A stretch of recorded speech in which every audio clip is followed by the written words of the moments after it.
Olá, ouvintes da Jovem Pan, para você que nos acompanha diariamente pela Jovem Pan em 101,7, também para você que nos ouve através das redes sociais, nos canais do YouTube e pela nossa Panflix. Você já sabe que a Jovem Pan é a rádio que virou TV. A pandemia da Covid-19 é, sem dúvida, a pior que poderia assolar o mundo na nova era. Um vírus que assola o planeta inteiro e que já causou a morte de milhares de pessoas. Mas a maior preocupação dos médicos que lutam contra esse vírus, que age de várias maneiras e de formas diferentes nas pessoas, além de tratar pessoas que muitas vezes precisam ser entubadas em UTIs e que chegam em estados graves, críticos e, infelizmente, a morte. Hoje, a grande preocupação também é com a síndrome pós-Covid, pois após deixarem os leitos nos hospitais, essas pessoas começam uma outra luta. A batalha para se recuperarem e voltarem à vida normal, pois o vírus ataca órgãos vitais das pessoas. E para sabermos mais sobre esse assunto, a nossa reportagem ouviu o médico infectologista Dr. André Pirajá. Vamos ver a reportagem com o nosso repórter Cássio de Oliveira. Olá, ouvintes internautas da Jovem Pan Prudente, vamos conversar com o médico infectologista André Pirajá. Doutor André, a situação continua delicada, a pandemia muito crítica, não só em Prudente, na região, no Brasil, também no mundo. Como que o senhor está analisando há mais de um ano, vivenciando essa pandemia aqui em Prudente?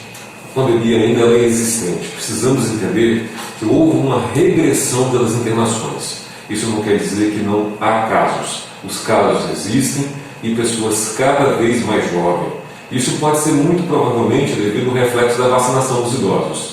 Antes vimos aquelas pessoas de 60, 70, 80 anos estando no leito de terapia intensiva, hoje vemos jovens de 30, 40 e 50. Muito também, não somente a imunização que é feita na terceira idade, mas também algumas variantes. As variantes que estão circulando no nosso estado, a variante inglesa, a P1, que é a variante amazônica, elas têm uma possibilidade de transmissão maior e maior processo inflamatório.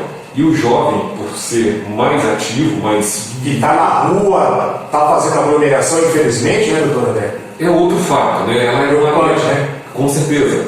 As variantes elas têm um poder de transmissibilidade maior e o jovem não somente está na rua, mas frequentando os ambientes de superdisseminação. As festas, por exemplo, mesmo que são proibidas, né? São proibidas, mas estão ocorrendo. Vemos hoje pessoas comprando qualquer conveniência que for. Vou relatar um caso particular meu. Estava numa conveniência aqui na nossa cidade, comprando um pedacinho de chocolate. Eu vi um jovem comprando 2 engradados de cerveja. Com certeza não era para uma reunião familiar na casa dele. Então isso é uma coisa que nos preocupa por esses ambientes de superdisseminação, nessas variantes que têm a capacidade de inflamar mais. E o jovem responde mais à inflamação e torna-se mais grave. Falta ainda a conscientização, apesar de todas as orientações, o uso de máscara, álcool em gel, falta a conscientização do próprio ser humano de que a pandemia existe e que acomete mesmo e atinge as pessoas, seus familiares, e tem infelizmente mortes no nosso país? Acredito que sim, falta conscientização e há um mecanismo de defesa do ego. As pessoas estão cansadas, fadigadas da pandemia, mas a pandemia não cansou da gente. Elas estão negando que está acontecendo isso. Esse efeito negacionista que fala em não usar máscara, usar tratamento precoce que é ineficaz, faz com que as pessoas acabam se transmitindo vírus mais umas às outras, porque vírus é transmitido pelo contato uma a outra. Pessoas circulando, mais vírus circulando e, consequentemente, ocorre maior infecção e mais pessoas cada vez mais acometidas. Infelizmente, isso só vai parar quando alguém, aquela pessoa que está saindo, perceber que alguém da sua família que pode ser contaminado. E a vacinação está sendo extremamente importante aqui para o nosso país também, né? Com certeza. Você vê que na nossa conversa eu falei o quê? Que começou a cair o número de infecção e idosos. Decorrente ao quê? A imunização. Outros fatos bem interessantes são das cidades onde são feitos testes experimentais. Serrana, por exemplo, no estado de São Paulo, onde tem o quê? Comprovado que a vacinação foi eficaz. Diminuiu por completo. Um domingo agora vai começar a cidade de Botucatu, outra cidade, também no interior de São Paulo, onde vai ser feito esse evento experimental para ver que a vacina está eficaz. E em países onde a vacinação já está mais adiantada, temos observado que, de fato, está diminuindo o número de casos graves de internação. Podemos citar o exemplo de Israel. Lógico, é uma população muito menor do país, nosso país, mas vemos que lá a população idosa já não está internando e há uma redução abrupta no número de casos da população geral. Um outro detalhe importante, nesse mês de maio teve uma pesquisa feita pela Universidade de da Califórnia, que diz que hoje a Covid é hoje uma doença vascular. Isso também é preocupante também, né, doutor André? Sim, Cássio, mas é muito interessante estar falando sobre isso.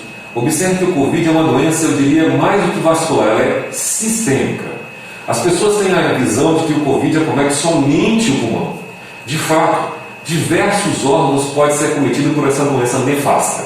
O vírus ele tem um tropismo, uma certa facilidade de buscar o pulmão e ali desenvolver um processo inflamatório. É onde a pessoa tem doença respiratória e no pós-Covid vai ter algumas sequelas. Mas também pode acometer o sistema cardiovascular, pode ocasionar miocardites, ou seja, uma lesão muscular que o coração pode ter arritmias, por exemplo.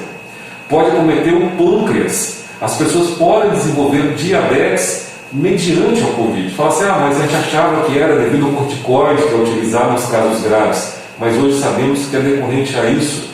Pode acometer os rins. Nos casos graves que são internados, pelo menos 5 pessoas vão ter problemas nefrológicos. E o mais interessante que nós estamos observando, já existem estudos mostrando que o Covid também é uma doença que acomete o sistema nervoso central. A tão famosa perda de olfato e paladar nada mais é do que o vírus tendo uma certa tropismo, uma facilidade, uma tara pelo nervo olfatório, responsável por sentir o cheiro e também produzir o paladar.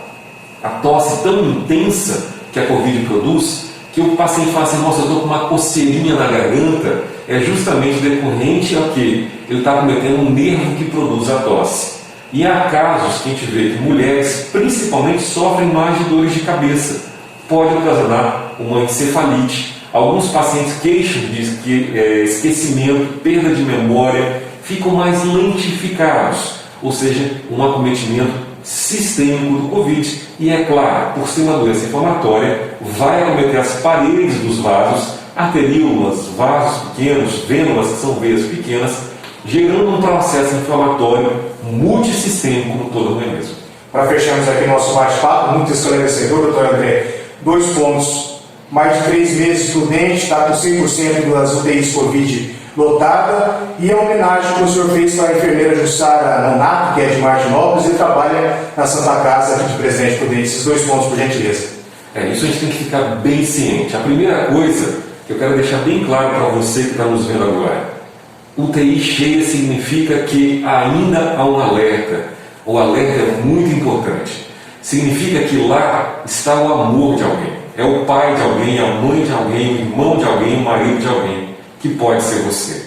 Naquele momento, na minha rede social, eu homenageei a Jussara, porque é uma pessoa de um coração formidável, é uma pessoa de qualidade técnica incomparável, ímpar. Não que as demais pessoas não sejam, são todas de muita qualidade, mas ela consegue transmitir o amor. Ela é uma pessoa que é a verdadeira mãezona de todas as pessoas que estão ali perto. E ela foi, na frente de batalha, a primeira pessoa. Tivemos outros profissionais, colegas médicos que foram cometidos, mas foram depois. Ela foi a primeira a ser sofrida de forma grave da doença, que teve necessidade para terapia intensiva, de ter que ficar entubada, sedada, correr risco de vida. Então, isso é válido. E ela voltou depois de 1 ano no mesmo posto de batalha a cuidar de pessoas de Covid, mostrando que é imprescindível ter o amor. Eu preciso servir para poder viver.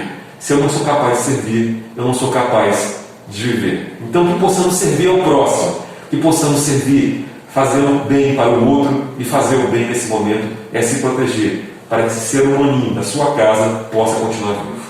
Quero agradecer, doutor, pela mensagem, pelas orientações que são fundamentais nesse momento da pandemia que nós vivenciamos aqui. Muito obrigado pela sua participação aqui na Jovem Pan Prudente. Eu que agradeço a honra e estou aqui à disposição. Cássio Oliveira para a Jovem Pan Prudente, a rádio que virou TV.